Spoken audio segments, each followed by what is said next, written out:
মনোরমুখ রামনগর এলাকায় অটো দুর্ঘটনায় মৃত্যু হল এক অটো শ্রমিকের। নাম সত্যজিৎ মজুমদার। জানা যায়, সুশাসনে রাস্তায় বেহাল দশার কারণে অটো সহ খাদে পড়ে যান সত্যজিৎ। সাথে সাথে সত্যজিৎ মজুমদারকে নিয়ে আসা হয় বিলোনিয়া মহকুমা হাসপাতালে। হাসপাতালে কর্তব্যরত ডাক্তারবাবু অটো চালক সত্যজিৎ মজুমদারকে মৃত বলে ঘোষণা করেন। ঘটনার খবর পেয়ে বিলোনিয়া মহকুমা হাসপাতালে ছুটে যান বাম বিধায়ক দীপঙ্কর সেন। অটো শ্রমিক সত্যজিতের মৃত্যুতে গভীর শোক ও সমবেদনা জ্ঞাপন করেন বিধায়ক দীপঙ্কর সেন।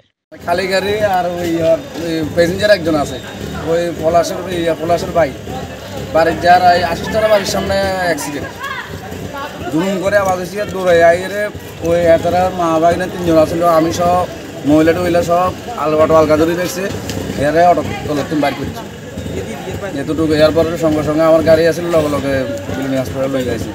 যে অ্যাক্সিডেন্ট হয়েছে হ্যাঁও আসিল, এরপরে হ্যাঁ নার্ভাস হয়ে ভয় পাইছে নাকি তাই দুরুম করে এরা পড়ে গেছে।